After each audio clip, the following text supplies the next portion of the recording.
ರಾಜ್ಯಾದ್ಯಂತ ಅವರ ಮಹಾಲಕ್ಷ್ಮಿ ಹಬ್ಬ ಆಚರಣೆ ಮಾಡಲಾಗಿದ್ದು, ಈ ಹಿನ್ನೆಲೆಯಲ್ಲಿ ತಿಪಟೂರಿನಲ್ಲಿರುವ ಶ್ರೀ ಕೆಂಪಮ್ಮ ದೇವಿ ಹಾಗೂ ಗರ್ಭಗುಡಿಯನ್ನು ನೋಟುಗಳಿಂದ ಅಲಂಕಾರ ಮಾಡಲಾಗಿದೆ. ದೇವಿ ಹಾಗೂ ಗರ್ಭಗುಡಿಗೆ ನೋಟಿನಿಂದ ಧನಲಕ್ಷ್ಮಿ ಅಲಂಕಾರ ಮಾಡಲಾಗಿದ್ದು, ಭಕ್ತರಿಂದ 9 ಲಕ್ಷಕ್ಕೂ ಹೆಚ್ಚು ಹಣವನ್ನು ಸಂಗ್ರಹಿಸಲಾಗಿದೆ. ದೇವಿ ಸೇರಿದಂತೆ ಗರ್ಭಗುಡಿಯ ಸುತ್ತಲೂ ₹500, ₹200, ₹100 ಹಾಗೂ ₹50 ಮುಖಬೆಲೆಯ ನೋಟುಗಳನ್ನು ಬಳಸಿ ಅಲಂಕಾರ ಮಾಡಲಾಗಿದೆ. ಧನಲಕ್ಷ್ಮಿ ಅಲಂಕಾರವನ್ನು ಭಕ್ತರು ಕಣ್ತುಂಬಿಕೊಂಡಿದ್ದಾರೆ.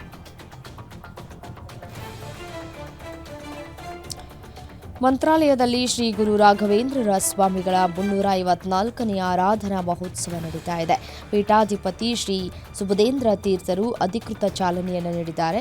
ಶ್ರೀಮಠದ ಮುಂಭಾಗದಲ್ಲಿ ಪೀಠಾಪತಿ ಶ್ರೀ ಸುಬುಧೇಂದ್ರ ತೀರ್ಥರಿಂದ ಪೂಜಾ ಕೈಂಕರ್ಯ ಜರುಗಿತು. ಗೋವು ಪೂಜೆ, ಅಶ್ವಪೂಜೆ ಹಾಗೂ ಧ್ವಜಾರೋಹಣ ನೆರವೇರಿಸಲಾಯಿತು. ಧ್ವಜಾರೋಹಣದ ವೇಳೆ ಅಪಾರ ಭಕ್ತರು ಭಾಗಿಯಾಗಿದ್ದರು. ಈ ಮೂಲಕ 7 ದಿನಗಳ ಸಪ್ತರಾತ್ರೋತ್ಸವ ಆರಾಧನಾ ಮಹೋತ್ಸವಕ್ಕೆ ಚಾಲನೆಯನ್ನು ನೀಡಲಾಯಿತು.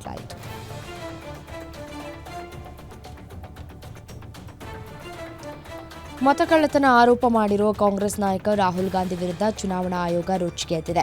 ಚುನಾವಣಾ ನಿಯಮಗಳ ಅಡಿ ಒಂದು ಕಡೆ ಘೋಷಣೆಗೆ ಸಹಿ ಹಾಕಲಿ, ಕ್ಷಮೆಯಾಚಿಸಲಿ ಅಂತ ರಾಹುಲ್ ಗಾಂಧಿಗೆ ಚುನಾವಣಾ ಆಯೋಗ ಚಾಲೆಂಜ್ ಮಾಡಿದೆ.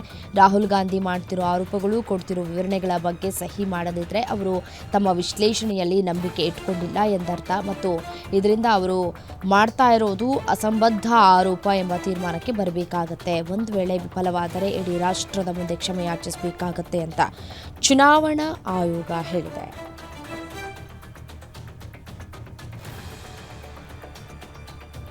ಭಾರತದ ಸರಕುಗಳ ಮೇಲೆ ಶೇಕಡಾ 50ರಷ್ಟು ಅಮೆರಿಕದ ಸುಂಕ ಹೇರಿಕೆ ಬೆನ್ನಲ್ಲೇ ಭಾರತದ ಪ್ರಧಾನಮಂತ್ರಿಯವರು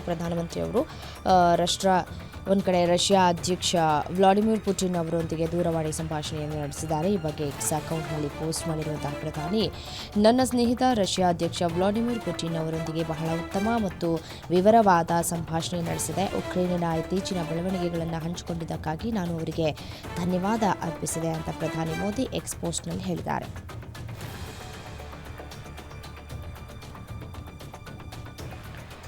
ಮಧ್ಯಮ ವರ್ಗದವರಿಗೆ ಕೈಗೆಟುಕುವ ದರದಲ್ಲಿ ಅಡುಗೆ ಅನಿಲವನ್ನು ನೀಡುವುದಕ್ಕೆ ತೈಲ ಮಾರುಕಟ್ಟೆ ಕಂಪನಿಗಳಿಗೆ 30,000 ಕೋಟಿ ರೂಪಾಯಿ ಎಲ್ಪಿಜಿ ಸಬ್ಸಿಡಿಗೆ ಕೇಂದ್ರ ಸಂಪುಟ ಅನುಮೋದನೆ ನೀಡಿದೆ. ಹಾಗೆ 275 ಎಂಜಿನಿಯರಿಂಗ್ ಹಾಗೂ ಪಾಲಿಟೆಕ್ನಿಕ್ ಸಂಸ್ಥೆಗಳನ್ನು ಬೆಂಬಲಿಸುವುದಕ್ಕೆ 4,200 ಕೋಟಿ ರೂಪಾಯಿಗಳ ವೆಚ್ಚವನ್ನು ಸಂಪುಟ ಅನುಮೋದಿಸಿದೆ. ಇದರ ಜೊತೆಗೆ ಉಜ್ವಲ ಯೋಜನೆಯ ಗ್ರಾಹಕರಿಗೆ 12,000 ಕೋಟಿ ರೂಪಾಯಿ ಸಬ್ಸಿಡಿಗೆ ಮೋದಿ ಸಂಪುಟ ಅನುಮೋದನೆ ಕೊಟ್ಟಿದೆ.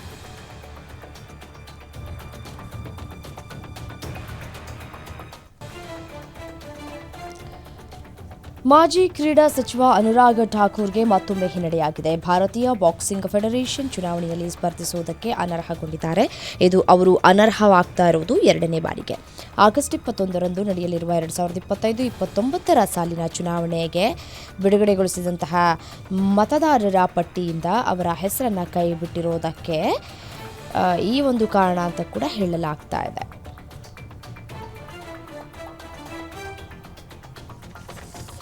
ಚಾಲಕನ ನಿಯಂತ್ರಣ ತಪ್ಪಿ ಕಾರೊಂದು 500 ಮೀಟರ್ ಆಳದ ಕಂದಕಕ್ಕೆ ಬಿದ್ದ ಪರಿಣಾಮ ಕಾರ್ನಲ್ಲಿ ಪ್ರಯಾಣಿಸ್ತಾ ಇದ್ದಂತಹ 6 ಜನರು ಸ್ಥಳದಲ್ಲೇ ಸಾವನ್ನಪ್ಪಿರುವಂತಹ ಘಟನೆ ಹಿಮಾಚಲ ಪ್ರದೇಶದಲ್ಲಿ ನಡೆದಿದೆ.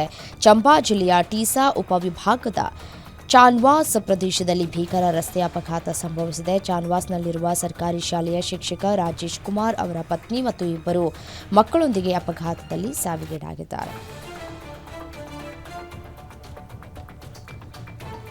ರೈಲಿಗೆ ತಲೆ ಕೊಟ್ಟು ದಂಪತಿ ಆತ್ಮಹತ್ಯೆಗೆ ಶರಣಾಗಿರುವ ಘಟನೆ ನಾಸಿಕ್ನಲ್ಲಿ ನಡೆದಿದೆ. ಇಗತ್ಪುರಿ ತಾಲೂಕಿನ ಪ್ರಮುಖ ಮಾರುಕಟ್ಟೆ ಸ್ಥಳವಾದ ನಾಸಿಕ್ನ ಘೋಟಿಯಾ ಸುಧಾನಗರ ಪ್ರದೇಶದಲ್ಲಿ ಈ ಘಟನೆ ನಡೆದಿದೆ. ದಿನೇಶ್ ದೇವಿದಾಸ್ ಸಾವಂತ್ ಮತ್ತು ಪತ್ನಿ ವಿಶಾಖಾ ದಿನೇಶ್ ಸಾವಂತ್ ನಾಸಿಕ್ನಿಂದ ಇಗತ್ಪುರಿಗೆ ಹೋಗುವ ರೈಲ್ವೆ ಹಳಿಯಲ್ಲಿ ಚಲಿಸುವ ರೈಲಿನ ಕೆಳಗೆ ಹಾರಿ ಆತ್ಮಹತ್ಯೆ ಮಾಡಿಕೊಂಡಿದ್ದಾರೆ.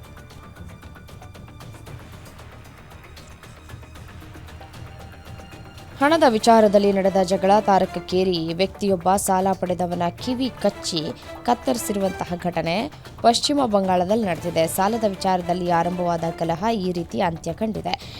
ಗುರುವಾರ ಸಂಜೆ 5 ಗಂಟೆ ಸುಮಾರಿಗೆ ಹಿಂಗಲ್ಗಂಜ್ ಪಟ್ಟಣದ ಸ್ವರೂಪ್ ಕಥಿ ಬಜಾರ್ನಲ್ಲಿ ಘಟನೆ ನಡೆದಿದೆ.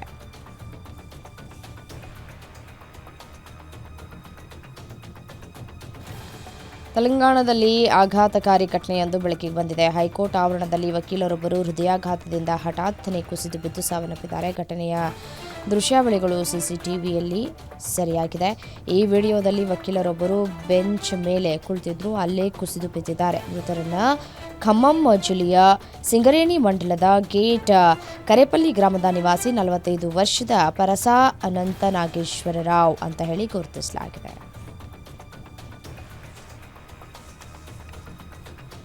ಒಡಿಶಾದಲ್ಲೊಂದು ಆಘಾತಕಾರಿ ಘಟನೆ ನಡೆದಿದೆ. ಇಲ್ಲಿನ ಅಂಗುಲ್ ಜಿಲ್ಲೆಯ ಅರಣ್ಯ ಪ್ರದೇಶದಲ್ಲಿ ಬುಡಕಟ್ಟು ಸಮುದಾಯದ ಮಹಿಳೆಯ ಮೇಲೆ 3 ಪುರುಷರು ಸಾಮೂಹಿಕವಾಗಿ ಅತ್ಯಾಚಾರವನ್ನು ಎಸಗಿದ್ದಾರೆ. ಪ್ರಕರಣಕ್ಕೆ ಸಂಬಂಧಪಟ್ಟಂತೆ ಬಂಧಿಸಲಾದಂತಹ 3ರಲ್ಲಿ 2 ಅಪ್ರಾಪ್ತ ವಯಸ್ಕರು ಕೂಡ ಸೇರಿದ್ದಾರೆ.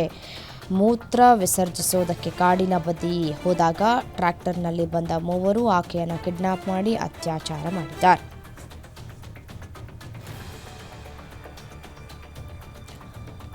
ಮಹಾರಾಷ್ಟ್ರದ ಮುಂಬೈನಲ್ಲಿ 80 ವರ್ಷದ ವೃದ್ಧರೊಬ್ಬರು ಸುಮಾರು 2 ವರ್ಷಗಳ ಕಾಲ 734 ಬಾರಿ ಹಣ ವರ್ಗಾವಣೆ ಮಾಡುವ ಮೂಲಕ 8.7 ಕೋಟಿ ರೂಪಾಯಿ ಕಳೆದುಕೊಂಡ ಆಘಾತಕಾರಿ ಘಟನೆ ನಡೆದಿದೆ.